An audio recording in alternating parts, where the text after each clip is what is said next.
This is completely unacceptable. You cannot just pave over the access road. I am reporting this to the HOA immediately.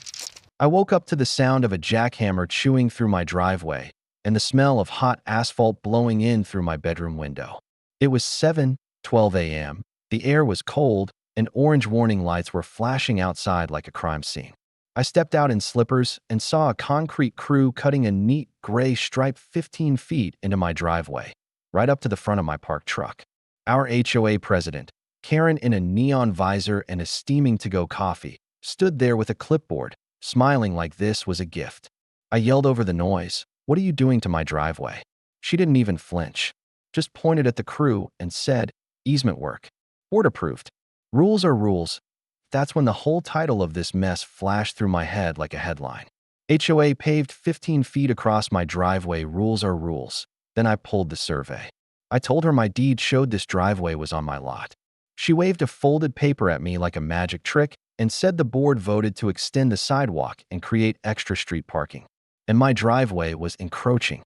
The crew kept pouring asphalt, thick and black, right across my own concrete. When I blocked them, she snapped her fingers at the foreman and said if I interfered again, she'd call the cops for obstruction. I tried being reasonable first. I went to the emergency board meeting that night at 9:00 p.m. in the clubhouse, still smelling asphalt every time I walked past my truck trapped on the wrong side of their new curb. I laid my deed on the table. They didn't even look. One guy kept staring at Karen like he was scared to blink without permission. Another cleared his throat and read from a printed agenda that this was closed business. When I asked for the actual survey they based this on, Karen said, "You people never show up to meetings, so you don't get to complain now." Neighbors avoided my eyes in the hallway. One whispered, "Just let it go. They'll fine you." That's when it clicked.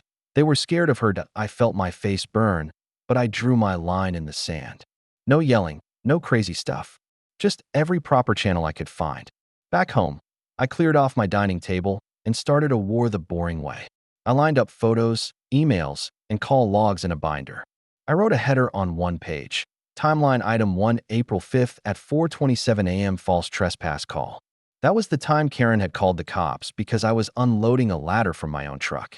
I added dates of her weird warnings, the 4 fines she tried to slap on me for parking angle violations, and every notice taped to my door. If she wanted rules, we were going to play by every single rule in the book. Next stop was the county offices. The building smelled like old paper and burnt coffee. I requested the subdivision plat, easement maps, and permits for any HOA work on my street. The clerk rolled her chair back, printed everything, and the file landed with 63 pages on the counter. I flipped through, heart pounding. There it was, my property line, marked in crisp black. The new pavement cut straight across it. No permit filed for driveway alteration. No approval for moving the sidewalk. Nothing. One simple law line from the code stuck in my head. They can't build on land they don't own or control. The zoning officer looked over my shoulder and said, "Yeah, that's a problem for them. Not for you. We set the trap with emails." I asked the HOA, in writing, to send me their survey and permits. Karen replied that everything was compliant and threatened me with a $3,000 special assessment if I kept harassing the board. I forwarded that to the zoning officer and the city inspector. I also filed a formal complaint with the state HOA ombudsman, attaching my neat binder. Patterns of false reports can be prosecuted, the ombudsman wrote back, and they'd seen Karen's name before. 2 weeks later, on May 3rd, 2024, the inspector scheduled an on-site visit and told me I didn't need a lawyer yet was doing a lot of work in that sentence. The payoff hit on a bright Saturday when half the neighborhood was outside doing yard work. The city inspector pulled up in a white truck, measuring wheel in hand. Behind him rolled a police car and another SUV from the county.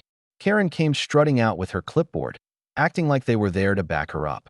Instead, the inspector walked straight to my driveway and, in front of everyone, measured from the plat edge to the new asphalt. He shook his head, took out a spray can, and wrote in huge letters on the fresh black top, "Encroachment, remove." Neighbors whipped out their phones.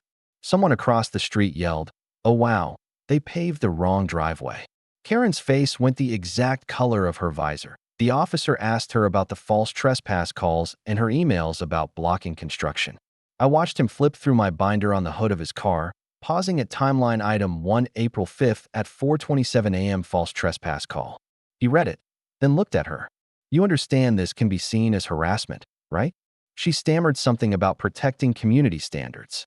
The inspector produced a letter, already printed, stating the HOA had violated zoning, built on private property without permission, and would be fined daily until the pavement was removed and my driveway restored at their expense. They also had to submit to a full audit of past enforcement actions. The board members looked like they wanted to sink into the ground. Within a month, the HOA's perfect little power bubble popped. At the next open meeting, the room was packed. People who never spoke were suddenly very loud. One neighbor read off how many bogus warnings he'd gotten. 7 in 1 year, all signed by Karen. Another held up a screenshot of the viral video of my driveway inspection. It had over 85,000 views and a comment section full of people dragging the HOA. The ombudsman's report recommended the board president step down. Karen resigned that night, hands shaking as she slid the clipboard away. The new interim president announced that all past fines from her term were suspended pending review. The aftermath felt like someone opened a window in a stuffy room. The crew came back out, this time hired by the HOA's insurance, and jackhammered up their own illegal asphalt while the inspector watched. They poured fresh concrete to restore my driveway exactly where it was, then added a proper curb cut and drainage like the code actually required. Neighbors came over with lawn chairs and iced tea, watching like it was a free show. One kid drew a chalk line right on the new concrete and said, "This is Mr. Hani's side, HOA." Even the mailman laughed. Now, instead of nasty notices, we get newsletters asking for volunteers and ideas. I gained a usable driveway and a few new friends, and the community gained a backbone. Please follow for more HOA showdowns like this. Do you think she got what she deserves? Comment below.